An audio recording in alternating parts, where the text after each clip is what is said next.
Assalamualaikum warahmatullahi wabarakatuh.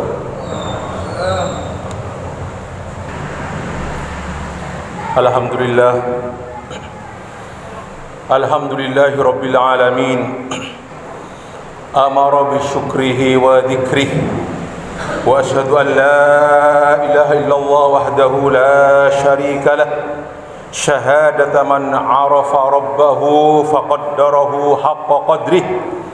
Wa asyhadu anna Muhammadan abduhu wa rasuluh. Ballagha ma unzila ilaihi min rabbih. Sallallahu alaihi wa ala alihi wa ashabihi alladhina lazamuhu wa ata'uhu fi halati usrihi wa yusrihi wa sallama tasliman katsira. Amma ba'du, fa ya ayuhan nas ittaqullaha ta'ala wa tadabbaru kitab rabbikum. Qala Allah azza wa jalla, a'udzu billahi minasy syaithanir rajim. Ya ayyuhalladzina amanu taqullaha wal tandur nafsum ma qaddamat lighad wattaqullaha innallaha khabirum bima ta'malun.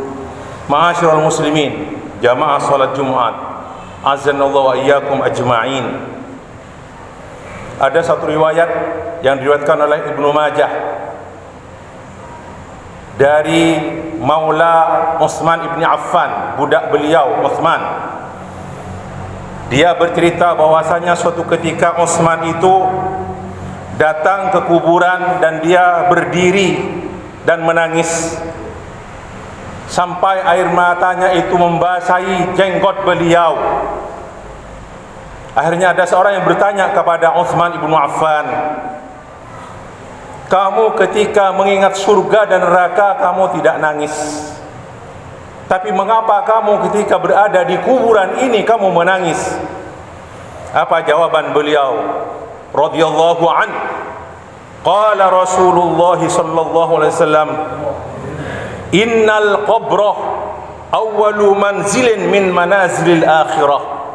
Sesungguhnya kuburan itu adalah persinggahan pertama dari persinggahan-persinggahan yang dilalui sampai nanti menuju akhirat. Fa in naja minhu fama ba'dahu aisaru minhu. Kalau dia selamat di kuburan, maka setelah itu di persinggahan berikutnya maka itu lebih mudah. Wa illam yajju minhu, kalau seseorang itu tidak selamat dari siksa kubur, fama ba'dahu ashaddu minhu, maka yang didapat sesudahnya jauh lebih dahsyat. Kemudian Utsman berkata, wa qala Rasulullah sallallahu alaihi wasallam, ma ra'aitu manzaran qattu illa wal qabru afdha'u minhu. Aku tidak pernah melihat pemandangan yang lebih mengerikan daripada kuburan. Ma'asyiral muslimin, hadis ini mengajak kita supaya kita bersiap-siap diri untuk menghadapi tempat persinggahan kita terakhir. Kuburan itu bukan tempat peristirahatan terakhir, itu persinggahan pertama menuju persinggahan berikutnya, dan yang terakhir ada akhirat. Akhirnya ada dua pilihan, imma surga atau imma neraka. Dan itulah yang diminta oleh Allah Subhanahu wa taala kepada kita semua orang-orang Islam untuk mempersiapkan diri.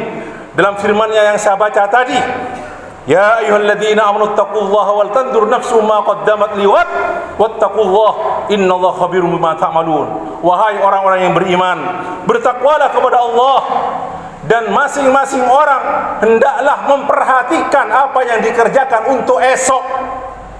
Dan bertakwalah kepada Allah, sesungguhnya Allah Maha mengetahui terhadap apa-apa yang kalian kerjakan. Jadi wal tandur nafsun, hendaklah kita mempersiapkan diri, introspeksi diri apa yang seharusnya kita kerjakan untuk menghadapi akhirat.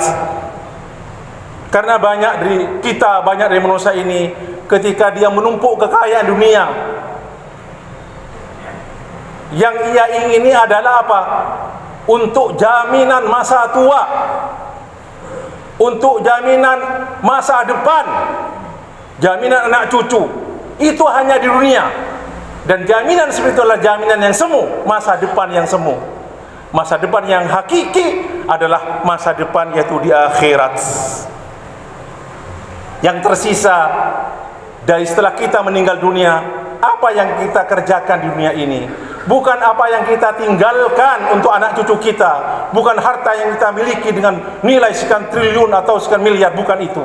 Tapi apa yang kita kerjakan dari amal-amal soleh, itu yang jadi bekal kita menuju Allah Subhanahu wa ta'ala. Dalam ayat tersebut Allah memberi ibarat, mentakbir dengan akhirat itu ghad, itu dengan kata ghad.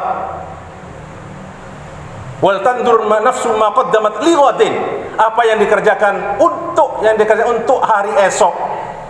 Ini menunjukkan bahwasanya hari kiamat dekat, dan menunjukkan juga kata ulama bahwa hari kiamat pasti terjadi. Itu mana li ghad. Dan orang-orang, kebiasaan orang Arab, ketika itu sesuatu yang dekat, mereka itu mengatakan ghadan atau ghad. Ada seorang penyair berkata, fa iyyaku sadru hadzal yaumi walla fa inna ghadan linadhirihi qaribun. Kalau hari ini sudah berlalu maka besok untuk orang yang menunggunya itu dekat. Syekh Abdurrahman As-Sa'di dalam kitab tafsirnya mengatakan bahwasanya ayat ini adalah menjadi pedoman bagi kita semua untuk terus bermuhasabah diri, introspeksi diri atas apa-apa yang kita kerjakan. Kalau yang kita kerjakan banyak mengerjakan kesalahan-kesalahan, maka sisa dari umur kita adalah waktu untuk memperbaiki kesalahan tersebut. Kalau ada seseorang banyak dia itu lalai atas perintah-perintah Allah, maka di sisa-sisa umurnya, di sisa-sisa hidupnya adalah kesempatan untuk bertaubat kepada Allah Subhanahu wa taala dan memperbaiki kekurangan-kekurangannya. Ma'asyiral muslimin rahimani wa rahimakumullah. Oleh karena itu, lanjutan ayat tersebut Allah berfirman, wala takunu kalladzina nasullaha fa ansahum anfusahum ulaika humul fasiqun.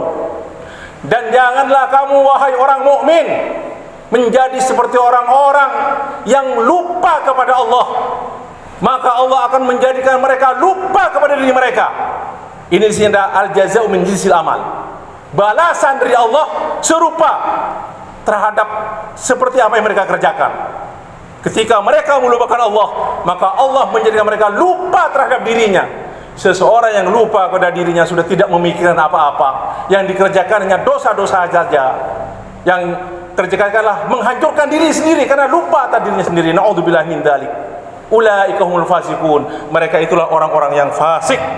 Mereka adalah orang yang celaka, orang-orang yang rugi kelak di hari kiamat. Ma'asyiral muslimin rahimani wa rahimakumullah. Kita ini hidup di antara dua hari. Hari kemarin dan hari esok. Sekali lagi, kita hidup antara dua hari, hari kemarin dan hari esok. Al-Hasan Al-Basri berkata, ad-dunya salasatu ayyamin. Dunia itu 3 hari. Amma amsi faqad dhahaba bima fihi. Yang kemarin sudah berlalu. Wa amma ghad fala'allaka la tudriku. Untuk hari esok, bisa saja kamu tidak menututi, tidak sampai hari esok. Wal yaum, kata beliau, laka, hari ini itu adalah hari milikmu. Fa'mal fihi, maka kerjakanlah apa yang bisa kerjakan dari amal soleh pada hari ini. Maka sebagai contoh lebih jelas, hari kemarin, hari Kamis sudah pergi berlalu dari kita semuanya. Esok hari Sabtu, kita belum tentu apa yang bisa kita kerjakan. Wa ma tadri nafsun mada taksibu ghadan. Dan tidak ada seorang pun yang tahu secara pasti, dengan pasti, apa yang bisa dia kerjakan besok hari. Hari ini hari Jumat, itulah hari yang bisa kita beramal. Hidup kita hari ini sekarang hari Jumat, beramal pada hari kita hidup dengan amal-amal soleh. Suatu ketika Al-Fudail ibn Iyad, salah seorang ulama di abad kedua Hijriyah, bertemu dengan seseorang yang sudah sepuh. Dia berkata, sudah berapa umurmu? Jawaban tersebut, sittuna sanah, umur 60 tahun. Apa kata Fudail bin Iyad? Kamu sudah 60 tahun berjalan menuju Rabbmu, menuju Tuhanmu dan sudah hampir-hampir sampai. Tushiku antablugha.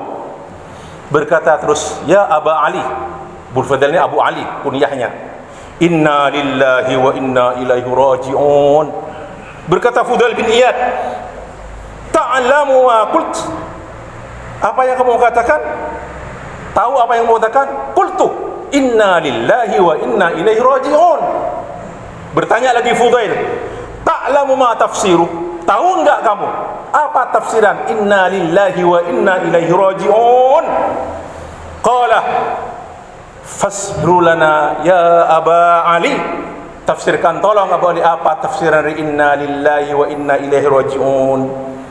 Akhirnya Fudail bin Iyad berkata, qauluka inna lillahi ila akhirih, taqulu ana lillahi abdun, saya ini hamba milik Allah, wa annahu ilaihi raji', bahwasanya hamba tersebut akan kembali kepada Allah.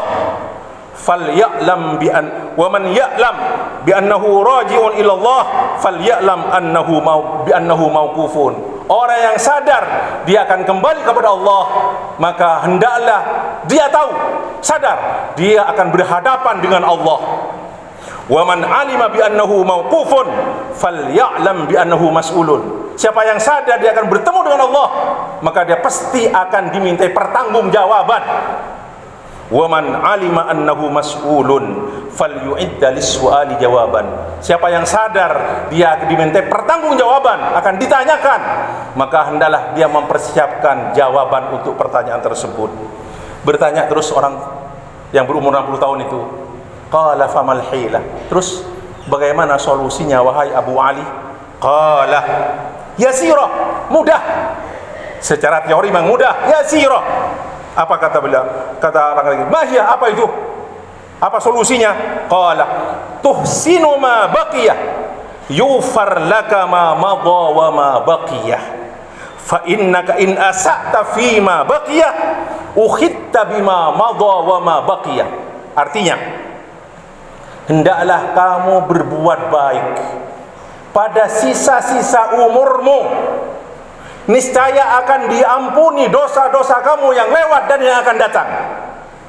Karena apabila kamu melakukan dosa-dosa di sisa umur kamu, maka kamu akan disiksa karena dosa-dosa kamu yang lewat dan dosa-dosa kamu yang akan datang. Naudzubillah min dzalik. Sekali lagi, perbaikilah amalanmu dari dalam sisa umur kamu, maka akan diampuni dosa kamu yang lewat dan yang akan datang. Karena kalau kamu itu berbuat dosa di sisa-sisa umur kamu, maka kamu akan disiksa karena dosa kamu yang lalu dan yang akan datang. Naudzubillahi min dzalik. Demikianlah kita berdoa kepada Allah, semoga Allah berkenan mengampuni dosa-dosa kita yang lalu dan terus memberi kemampuan kepada kita untuk terus berbuat baik pada sisa-sisa umur kita. Amin amin ya rabbal alamin. Barakallahu lakum fil Qur'anil azim wa nafa'ana bima fihi min al-ayati wal dzikril hakim. Aqulu qawli hadha wa astaghfirullahi wa lakum wa lisa'iril muslimin min kulli dhanbin fastaghfiruhu innahu al-ghafurur rahim. Alhamdulillahi rabbil alamin. Ja'alat dunya mazra'atan lil akhirah wa waffaqa man syaa'a lightinami awqatiha qabla fawatiha. Wa asyhadu an la ilaha illallah wahdahu la syarika lah الكبير المتعال وأشهد أن محمدا عبده ورسوله حميد الخصال صلى الله عليه وعلى آله وصحبه ومن تبعهم بإحسان إلى يوم الدين وسلم تسليما كثيرا. أما بعد فيا أيها الناس اتقوا الله تعالى واستغلوا أوقات حياتكم فيما ينفعكم في الدار الآخرة. أعوذ بالله من الشيطان الرجيم. يوم لا ينفع مال ولا بنون إلا من أتى الله بقلب سليم.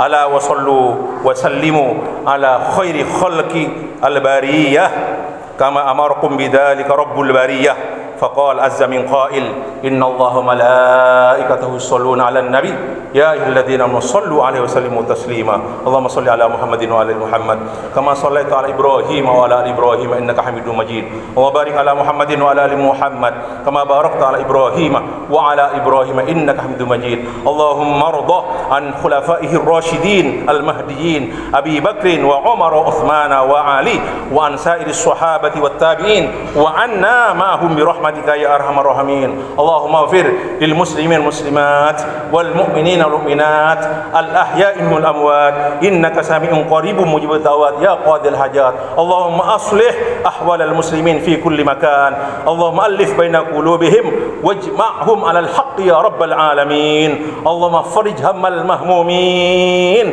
ونفس كرب المكروبين واقض الدين عن المدينين واشف مرضانا ومرضى المسلمين برحمتك يا أرحم الراحمين ربنا اغفر لنا ولوالدينا وارحمهم كما ربونا صغارا ربنا هب لنا من أزواجنا وذرياتنا قرة أعين واجعلنا للمتقين إماما ربنا آتنا في الدنيا حسنة وفي الآخرة حسنة وقنا عذاب النار وصلى الله على سيدنا محمد وعلى آله وصحبه وسلم سبحان ربك رب العزة عما يصفون وسلام على المرسلين والحمد لله رب العالمين أقم الصلاة